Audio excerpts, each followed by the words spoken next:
Trump ব্যক্তিগত পরিসরে বিভিন্ন সময় ওই ক্ষুদ্র ঋণের লোকটি কোথায়, where is that micro credit guy, যে কিনা আমাকে হারতে দেখতে চেয়েছিল, এমন বলে ডক্টর ইউনুসকে উল্লেখ করেছেন, খোঁজ করেছেন। সে কারণেই ডক্টর ইউনুস বিরাট বহর নিয়ে মার্কিন যুক্তরাষ্ট্রে গত 2 বছরে 2 দফায় ছুটে গেলেও এবং লম্বা সময় সেখানে থাকলেও তিনি প্রেসিডেন্ট ট্রাম্প বা ট্রাম্প প্রশাসনের গুরুত্বপূর্ণ কারোর সঙ্গে কোনো বৈঠক করে আসতে পারেন নাই। এসবেরই ফল ভোগ করতে হচ্ছে বাংলাদেশের জনগণকে। এখন বাংলাদেশিদের জন্য মার্কিন প্রেসিডেন্ট ডোনাল্ড ট্রাম্পের উদ্যোগে তার প্রশাসন যে ধরনের একটা ব্যবস্থা গ্রহণ করলো, একে শাস্তিমূলক ব্যবস্থা না ভাববার কোনো কারণ নাই। ট্রাম্প প্রশাসন আগেই ঘোষণা দিয়ে এমন সব দেশের নামের তালিকা প্রকাশ করা শুরু করেছিল যেসব দেশকে তারা চিহ্নিত করেছে, যেসব দেশের অধিবাসীরা, যেসব দেশের নাগরিকেরা ভিসা নিয়ে, কখনো স্টুডেন্ট ভিসা, কখনো কর্মী ভিসা, কখনো পর্যটক ভিসা নিয়ে যুক্তরাষ্ট্রে প্রবেশ করেন বটে, কিন্তু ভিসার নিয়ম কানুন মেনে চলেন না। আর সবচেয়ে বড় অভিযোগ, ভিসা শেষ হলেও তারা নিজ নিজ দেশে সময় মতো ফিরে যান না।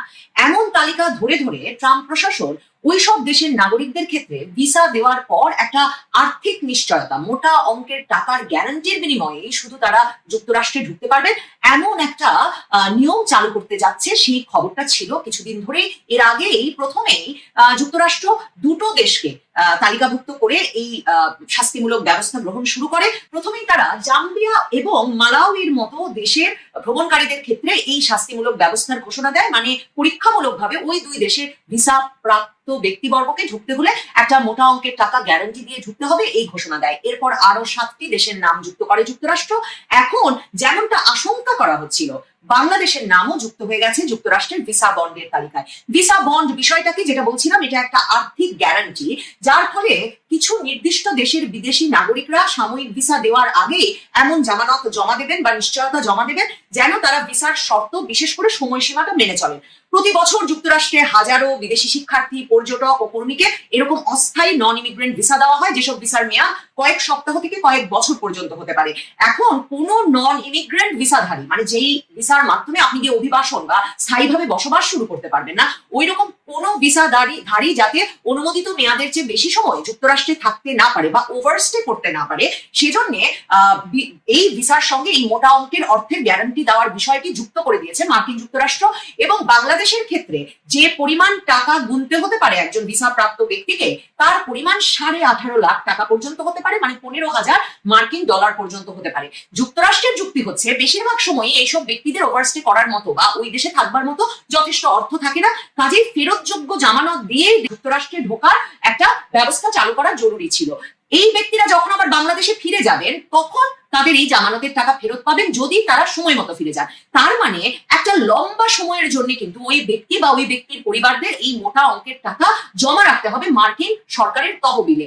এখন দেখেন, এর মাধ্যমে ক্ষতিগ্রস্ত হচ্ছেন কিন্তু বাংলাদেশ থেকে যুক্তরাষ্ট্রে পড়তে যেতে চাইছেন যারা, তারাও। কারণ স্টুডেন্ট ভিসার ক্ষেত্রেও, কর্মী ভিসার ক্ষেত্রেও, এমনকি বেড়াতে যেতে চাইছেন যারা, মানে পরিবারকে দেখতে যেতে চাইছেন যারা, কিংবা পর্যটনের জন্য যেতে চাইছেন যারা, তাদের ক্ষেত্রেও কিন্তু এই মোটা অঙ্কের টাকা গুনতে হবে। এখন বাংলাদেশের সরকারের যে কোনো কূটনৈতিক সম্পর্ক নাই, তারও একটা আঁচ পাওয়া যায় এই মানে ভিসা বন্ড আরোপের মতো শাস্তিমূলক ব্যবস্থাটি বাংলাদেশের উপর আরোপিত হওয়ার ফলে। কারণ এই তালিকায় কিন্তু নেপাল আছে, ভুটান আছে, কিন্তু ভারত বা পাকিস্তানকে ট্রাম্প প্রশাসন যুক্ত করে নাই। তার মানে তাদের বিবেচনার ক্ষেত্রে শুধুই যে তারা তাদের নাগরিকেরা গিয়ে ভিসা ওভারস্টে করছে, থেকে যাচ্ছে, সেটাই বিবেচনা করছে তাই নয়, সরকারগুলোর সঙ্গে সম্পর্ককে খুবই গুরুত্বের সঙ্গে দেখা হচ্ছে। মানে যেসব সরকারের সঙ্গে তাদের অর্থনৈতিক, রাজনৈতিক, নিরাপত্তার স্বার্থ জড়িত, সেসব সরকারকে এখনো কিন্তু ঘাটাতে চাইছে না যুক্তরাষ্ট্র সরকার। এ কারণে আপনি যদি যেই তালিকাটা যুক্তরাষ্ট্র সরকারের ওয়েবসাইটে দেওয়া হয়েছে, ইউএস স্টেট ডিপার্টমেন্টের ওয়েবসাইটে দেওয়া হয়েছে, সেটা যদি দেখেন, দেখবেন যে সেসব জায়গায় Algeria, Angola, Antigua, Barbuda, Bangladesh, Benin, Bhutan, Botswana, Burundi, চাবো, কিরগিস্তান, মালাউই, টোঙ্গা, তুর্কমেনিস্তান, এই ধরনের সব দেশের নাম আপনি দেখতে পাবেন। আপনি কোনোভাবেই দেখবেন না কূটনৈতিকভাবে বিশ্ব দরবারে একটা মার্কিন যুক্তরাষ্ট্রের সঙ্গে গুরুত্বপূর্ণ সম্পর্ক রাখতে পারছে এমন কোনো দেশের নাম মার্কিন যুক্তরাষ্ট্র যুক্ত করেছে, যে কারণে তারা ভারত পাকিস্তানের নামও কিন্তু যুক্ত করে নাই। ট্রাম্প প্রশাসন বাংলাদেশকে আসলে কিভাবে দেখছে? যদিও ইউনূস সরকার, দেখুন ইউনূস সরকার কিন্তু বোয়িং বিমান কিনবেন এক বহর, মার্কিন যুক্তরাষ্ট্র থেকে সে ঘোষণা দিয়ে দিয়েছেন। সে টাকা কোথা থেকে আসবে? তারা নির্বাচিত সরকার নন, এমন একটা বিরাট সিদ্ধান্ত কেন নিতে যাচ্ছেন? বাংলাদেশের এত বোয়িং বিমানের দরকার আছে কিনা? এসব সমালোচনার কোনোটির দিকে কর্ণপাত না করে তারা কিন্তু মার্কিন যুক্তরাষ্ট্র থেকে বোয়িং বিমান কেনার সিদ্ধান্ত নিয়েছেন। উঁচু দামে, মানে এমনি বিশ্ব বাজারের চাইতে বেশি দামে গম কেনার উদ্যোগ গ্রহণ করেছেন। মার্কিন যুদ্ধ জাহাজকে বাংলাদেশের সমুদ্র বন্দরে মাঝে মাঝে এসে নোঙ্গর করে এই ইউনূস সরকারের আমলে দেখা যাচ্ছে যে বিভিন্ন মহড়া প্রদর্শন করছে তারা। এমন খবর গুরুত্বের সঙ্গে বিভিন্ন সংবাদ সূত্রে বেরিয়ে এসেছে যে মার্কিন যুক্তরাষ্ট্রের সৈন্যদের বিভিন্ন দলও পার্বত্য চট্টগ্রাম, কক্সবাজার এলাকা, চট্টগ্রাম এলাকায় অবাধে বিচরণ করছেন এবং বড় বহর নিয়ে আসছেন। এমনকি মার্কিন গোয়েন্দা সংস্থার এক ব্যক্তিকে ওয়েস্টিন হোটেলে হঠাৎ করে মৃত অবস্থায় পাওয়া যায়। তার মানে মার্কিন তৎপরতা কিন্তু ব্যাপকভাবে ইউনূস সরকারের ক্ষমতায় আসার পর থেকে বেড়ে গেছে। কারণ এমনকি মার্কিন যুক্তরাষ্ট্রকেও এই প্রশ্ন করা হয় যে তাদের ডিপ স্টেটের উদ্যোগেই তো জো বাইডেন সরকারের আমলে এই হাসিনা সরকারের পতন ঘটিয়ে মার্কিন যুক্তরাষ্ট্রপন্থী ইউনূস সরকারকে বসানো হয়েছে। অথচ এই সরকারের এমন একটা ঘটনা যে ঘটতে যাচ্ছে, যে ভিসা বন্ডের আওতায় বাংলাদেশ পড়তে যাচ্ছে, সেটা জানবার পরেও কোনো আলাপ আলোচনা করার উদ্যোগের কথা জানা যায় নাই। কারণ ইউনূস সরকারের পররাষ্ট্র উপদেষ্টা গত কয়েক মাসে বাংলাদেশের যে নেপাল, ভুটানেও ঢোকার ক্ষেত্রে রেস্ট্রিকশন আরোপ করা হচ্ছে, এমনকি তারা সেখানে গেলে অন অ্যারাইভাল ভিসা না দিয়ে ফেরত পাঠাচ্ছে। থাইল্যান্ড, মালয়েশিয়া, সিঙ্গাপুর কোথাও ভিসা পাওয়া যাচ্ছে না। এই বিষয়গুলোতেও তারা কর্ণপাত করছে না, অথচ বলছে যে বাংলাদেশের নাগরিকদের নানা রকম নিয়ম ভঙ্গের কারণেই নাকি এমন শাস্তি পেতে হচ্ছে। অথচ 2000 সালেও বাংলাদেশের অভিবাসীদের সংখ্যা যুক্তরাষ্ট্রে ছিল মাত্র 40,000, আর 2023 সালের মধ্যে তা বেড়ে প্রায় 3 লক্ষে দাঁড়িয়েছে। তার মানে মার্কিন যুক্তরাষ্ট্র কিন্তু বাংলাদেশি অভিবাসীদেরকে এই পুরো 2 দশকের বেশি সময় ধরে, প্রায় 2.5 দশক সময় ধরে উৎসাহিত করে আসছিল।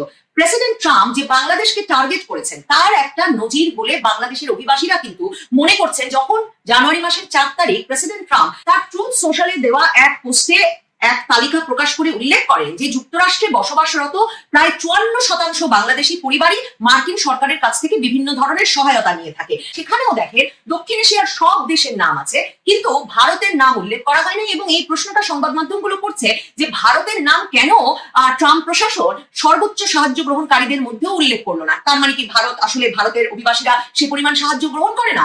বাংলাদেশের অভিবাসীরাও কিন্তু বলছে যে তারা প্রথম দিকে সরকারি সহায়তা গ্রহণ করলেও পরে দ্রুততম সময়ে কর প্রদানকারী অভিবাসীতে পরিণত হয়। এখন বাংলাদেশ সরকারের তো উচিত ছিল এই পরিসংখ্যান প্রস্তুত করে মার্কিন যুক্তরাষ্ট্র সরকারের সঙ্গে আলোচনা করা, যাতে ভারতের নাম যেমন নাই এই যারা সরকারি সহায়তা সবচেয়ে বেশি গ্রহণ করে এমন অভিবাসীদের তালিকায়, ট্রাম্পের ওই তালিকায় যাতে বাংলাদেশও না উঠতে পারে, সেই চেষ্টাও তো বাংলাদেশ সরকারের করা উচিত ছিল। কিন্তু বাংলাদেশ সরকার আসলে মার্কিন যুক্তরাষ্ট্রের এই সরকারের সঙ্গে কোনো সম্পর্কই স্থাপন করতে পারে না। কারণ 2025-এর শুরুর দিকে প্রেসিডেন্ট ট্রাম্প যখন ক্ষমতায় আসেন তার আগে কিন্তু নির্বাচনের সময়ে 2024-এর নভেম্বর মাসের দিকেই প্রথম প্রেসিডেন্ট ট্রাম্প বাংলাদেশকে উল্লেখ করে কোনো পোস্ট দিয়েছিলেন এবং সেই পোস্টে তিনি সরাসরি উল্লেখ করেছিলেন যে বাংলাদেশে হিন্দু, খ্রিস্টান এবং অন্যান্য সংখ্যালঘুদের ওপর বর্বর হামলা হচ্ছে এবং এর নিন্দা জানিয়ে তিনি বাংলাদেশে একটা পুরোপুরি বিশৃঙ্খল পরিস্থিতি চলছে অন্তর্বর্তী সরকারের আমলে সে কথা বলেছিলেন যে জো বাইডেন আর কমলা হ্যারিসের সময়ে এই যে বাংলাদেশের মতো দেশগুলোতে একরকমের হিন্দু এবং সংখ্যালঘু নিপীড়নকে উস্কে দেওয়াকে আশকারা দেওয়া হয়েছে, তার নজরদারিতে এটা কখনো সম্ভব হবে না। প্রেসিডেন্ট ট্রাম্প ডক্টর ইউনূসকে কিভাবে দেখেন তার নানা রকম একটা রেফারেন্স কিন্তু মার্কিন যুক্তরাষ্ট্র সহ পৃথিবীর বিভিন্ন দেশের পত্রপত্রিকায় অনলাইন ঘাটলেই পাওয়া যায়। সেখানে দেখবেন 2016-তে যখন ইউনূসের বন্ধু হিলারি ক্লিন্টন আর প্রেসিডেন্ট ট্রাম্প তারা প্রেসিডেন্ট পদে প্রতিদ্বন্দ্বিতা করছিলেন, তখন যেহেতু ডক্টর ইউনূস মোটা অঙ্কের ডোনেশন দাতা হিসেবে ক্লিন্টন ফাউন্ডেশনে মোটা অঙ্কের অর্থদাতা হিসেবে চিহ্নিত হয়েছিলেন আন্তর্জাতিক বার্তা সংস্থা এপি সহ নানা আন্তর্জাতিক সংবাদ মাধ্যমে, কাজে ট্রাম্প ব্যক্তিগত পরিসরে বিভিন্ন সময় ওই ক্ষুদ্র ঋণের লোকটি কোথায়, where is that micro credit guy, যে কিনা আমাকে হারতে দেখতে চেয়েছিল, এমন বলে ডক্টর ইউনূসকে উল্লেখ করেছেন, খোঁজ করেছেন। সে কারণেই ডক্টর ইউনূস বিরাট বহর নিয়ে মার্কিন যুক্তরাষ্ট্রে গত 2 বছরে 2 দফায় ছুটে গেলেও এবং লম্বা সময় সেখানে থাকলেও তিনি প্রেসিডেন্ট ট্রাম্প বা ট্রাম্প প্রশাসনের গুরুত্বপূর্ণ কারোর সঙ্গে কোনো বৈঠক করে আসতে পারেন নাই। এসবেরই ফল ভোগ করতে হচ্ছে বাংলাদেশের জনগণকে এখন। এবং বাংলাদেশের অভিবাসীরা যারা মার্কিন যুক্তরাষ্ট্রে জ্যাকসন হাইটস এলাকাতেও এই নিয়ে যে একটা আতঙ্ক ছড়িয়ে পড়েছে যে অভিবাসীদের যখন ব্যাপক ধরপাকড় চলছে যুক্তরাষ্ট্র জুড়ে, তখন বাংলাদেশি অভিবাসীদের নাম যেহেতু ট্রাম্পের তালিকায় উঠেছে, সেদিকেও ট্রাম্প নজর দেবেন, এই আতঙ্ক কিন্তু ছড়িয়ে পড়েছে। প্রেসিডেন্ট ট্রাম্পের প্রশাসনের অত্যন্ত গুরুত্বপূর্ণ ব্যক্তি, ট্রাম্পের ঘনিষ্ঠ তুলসী গ্যাবার্ড, যিনি কিনা মার্কিন যুক্তরাষ্ট্রের জাতীয় গোয়েন্দা প্রধান, তিনি বাংলাদেশের নাম উল্লেখ করেছিলেন এই 2025-এর শুরুতে, এটা বলে যে যুক্তরাষ্ট্র কোনো দেশেই ইসলামপন্থীদের প্রসার ঘটা বা ইসলামপন্থীদের শক্তি সঞ্চয়ের বিষয়টি ভালোভাবে দেখে না। তারা উদ্বিগ্নভাবে বাংলাদেশের ঘটনা প্রবাহের দিকেও নজর রাখছে এবং এই যে সংখ্যালঘুদের বা ভিন্ন মত দমন করে ইসলামপন্থীদের খিলাফত প্রসারের চেষ্টা, সেটাকে যুক্তরাষ্ট্র পৃথিবীর নিরাপত্তার জন্য গুরুতর সংকট হিসেবে দেখে। প্রেসিডেন্ট ট্রাম্প এ দফায় ক্ষমতায় আসার পর 2025-এর ফেব্রুয়ারিতে যখন ওয়াশিংটনে দ্বিপাক্ষিক বৈঠক করতে ভারতের প্রধানমন্ত্রী মোদী গিয়ে পৌঁছেছিলেন, তখন প্রধানমন্ত্রী মোদী আর প্রেসিডেন্ট ট্রাম্পের এক যৌথ সংবাদ সম্মেলনে এক সাংবাদিক সরাসরি প্রশ্ন করেছিলেন যে বাংলাদেশের বর্তমান অবস্থা প্রসঙ্গে কি বলবেন, সেখানে সংখ্যালঘু নির্যাতন প্রসঙ্গে কি বলবেন, কারণ মার্কিন যুক্তরাষ্ট্রের ডিপ স্টেট জো বাইডেন সরকার তো গুরুত্বপূর্ণ ভূমিকা রেখেছিল শেখ হাসিনা সরকারের পতন ঘটানোর জন্য। তখন প্রেসিডেন্ট ট্রাম্প স্পষ্টতই বলেন যে মার্কিন ডিপ স্টেট কোনো ভূমিকা রাখে নাই হয়তো শেখ হাসিনা সরকারের পতন ঘটানোর জন্য, কিন্তু বাংলাদেশ প্রসঙ্গে প্রশ্নের উত্তর দেওয়ার ক্ষেত্রে তিনি প্রধানমন্ত্রী মোদীকেই সুযোগ করে দিতে চান। কারণ প্রেসিডেন্ট ট্রাম্প প্রশাসনের যে নিরাপত্তা মানচিত্র পুরো বিশ্বে, সেই নিরাপত্তা অঞ্চল ভাগাভাগিতে ইন্দো প্যাসিফিক অঞ্চল, ইন্দো প্রশান্ত মহাসাগরীয় অঞ্চল, যেখানে ভারত আছে, মিয়ানমার আছে, বাংলাদেশ আছে, সেই পুরো অঞ্চলের তারা মনে করেন তাদের সবচেয়ে ঘনিষ্ঠ বন্ধু এবং পরামর্শক হচ্ছে ভারত, এবং এক্ষেত্রে তারা মনে করে যে এই অঞ্চলে চীনের প্রভাব মুক্ত রাখবার ক্ষেত্রে ভারতই তাদের সবচেয়ে ঘনিষ্ঠ এবং কার্যকরী বন্ধু হতে পারে। কাজেই ভারতের নিরাপত্তা উপদেষ্টা বা ভারত যখন ক্রমাগত বাংলাদেশে সংখ্যালঘু নির্যাতন সহ বিশৃঙ্খল পরিস্থিতি এবং এক ধরনের ইসলামী চরমপন্থার বিকাশ সম্পর্কে উদ্বেগ প্রকাশ করছে, তখন মার্কিন যুক্তরাষ্ট্র যে এমন সব ব্যবস্থা নেবে সে বিষয়ে তো ইউনূস সরকারের প্রস্তুত থাকা উচিত ছিল বটে। কাজেই যুক্তরাষ্ট্র সরকারের সঙ্গে, মানে ট্রাম্প প্রশাসনের সঙ্গে, ট্রাম্প সরকারের সঙ্গে ক্লিন্টন ঘনিষ্ঠ, বাইডেন ঘনিষ্ঠ, ডেমোক্র্যাট পার্টির ঘনিষ্ঠ ইউনূস সরকারের যে কার্যকর কোনো সম্পর্ক গড়ে ওঠে নাই এবং তার ফলশ্রুতিতে যে যুক্তরাষ্ট্রের সঙ্গে সম্পর্কহীন বা